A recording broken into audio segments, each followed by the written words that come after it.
C'est une enquête édifiante publiée par nos confrères du Monde et signée Henri Sequel aujourd'hui. Quand les fraudeurs à l'assurance maladie sont des infirmiers, des kinés ou des médecins. Ça parle de petites filouteries qui, mises bout à bout, finissent par coûter des centaines de millions d'euros à la Caisse nationale d'assurance maladie. On en parle avec notre invité Patrick Chamberredon. Bonjour à vous.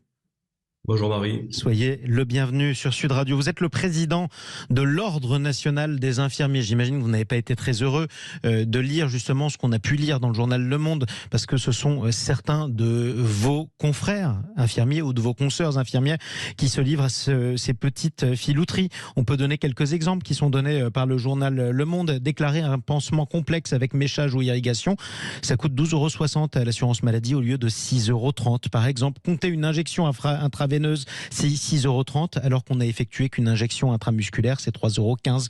Bout à bout, ça fait 3 € plus 3 € plus 6 € plus 6 €, parfois des heures de nuit ou alors des visites le dimanche au lieu de visites le lundi, quand ça aurait pu être fait malgré tout le lundi. Ça finit par coûter très cher à l'assurance maladie. Est-ce que vous avez été surpris de découvrir ces pratiques, Patrick Chamberredon ? Alors merci déjà de nous donner la parole. Et oui, effectivement, cet article du Monde écrit par ce journaliste Henri Sequel nous avait interrogé et on avait commencé à discuter avec lui. D'abord quelques chiffres. Il y a 630 000 infirmiers en France actuellement en exercice, dont 150 000 en exercice libéral environ, ce qui fait qu'on est quand même sur un nombre de professionnels qui est assez élevé. Et évidemment. Et donc des rapports parlementaires qui datent de 2018, qui sont assez anciens, et des sujets qui se sont accélérés parce que nous avons le projet de loi de financement de la sécurité sociale avec des mesures justement pour lutter contre cette fraude.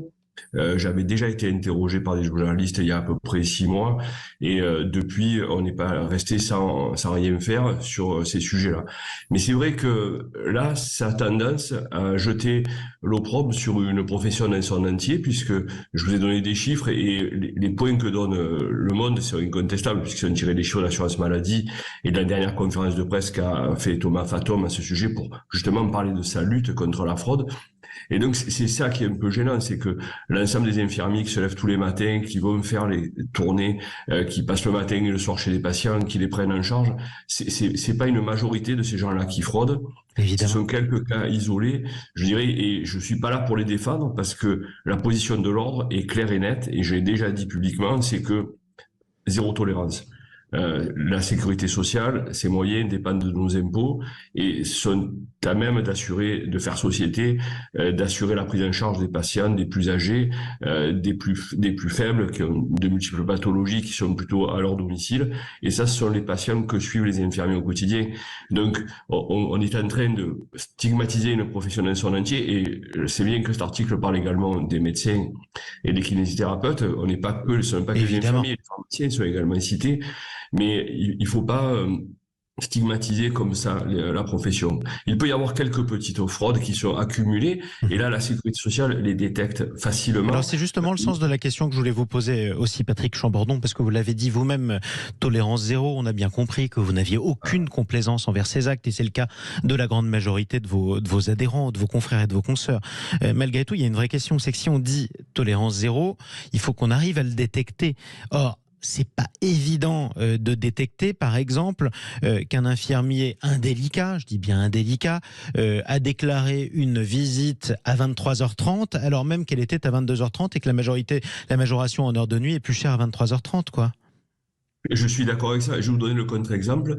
Il y a dans certains territoires des patients qui sont diabétiques et qui sont pêcheurs. Et donc, quand le bateau s'en va, c'est dans une heure de nuit, et donc les infirmiers sont quand même obligés d'y aller. Donc, à tout exemple, il y a contre-exemple. Moi, je parle de façon globale sur la profession, et ça, l'exemple que je vous donne sur l'infirmier qui prend en charge un pêcheur, on me l'a rapporté, et je pense que c'est une réalité.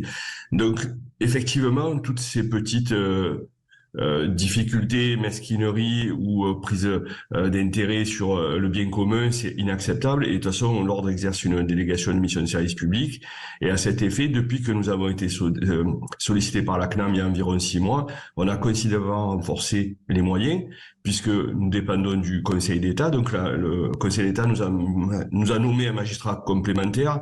Nous avons augmenté les moyens du greffe, et beaucoup de dossiers, j'ai pu m'en apercevoir, comment c'est arrivé? Justement, la sécurité sociale a remis en train le volet ordre ordinal, et donc on a de plus en plus d'affaires à connaître, et donc ça, on ne peut que s'en féliciter, parce que il faut absolument trier le bon grain de livret et faire en sorte que justement le zéro tolérance soit appliqué de façon effective. Après, je suis là aussi pour défendre ma profession, et je dirais que les infirmiers sont des professionnels du soin et pas du chiffre, et donc quelquefois il y a des problèmes de facturation, et ça la caisse le détecte assez facilement, et il y a énormément d'indus, ce qu'on appelle, qui sont traités directement avec la caisse.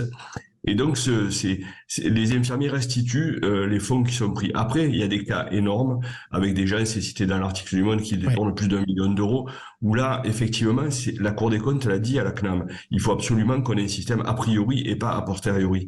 Parce que là, ce qui se passe, c'est que les patients sont recherchés 1 à 2 ans après, font des attestations, et on rentre dans un débat qui n'a pas lieu. Donc, on avait fait des propositions. On avait fait d'autres propositions également de faciliter la nomenclature. C'est-à-dire qu'il doit y avoir plus de 100 à 150 actes qui sont possiblement facturables par un infirmier. Et qui, c'est quand même extraordinairement complexe, et c'est la raison aussi pour laquelle ça facilite les erreurs ou alors les indélicatesses. C'est la raison pour laquelle on en reparlera avec vous, Patrick Chambordon. Merci d'avoir pris la parole ce matin sur Sud Radio. Puis merci aussi pour vos combats. Il faut rappeler aussi le dévouement de tous ces membres du personnel soignant qui font un métier difficile, formidable, et qui dans leur écrasante majorité le pratiquent honnêtement. À bientôt, Patrick Chambordon. Merci, à bientôt. Président de l'Ordre national des infirmiers. Elle est restée avec nous, il est 9h14 dans un instant.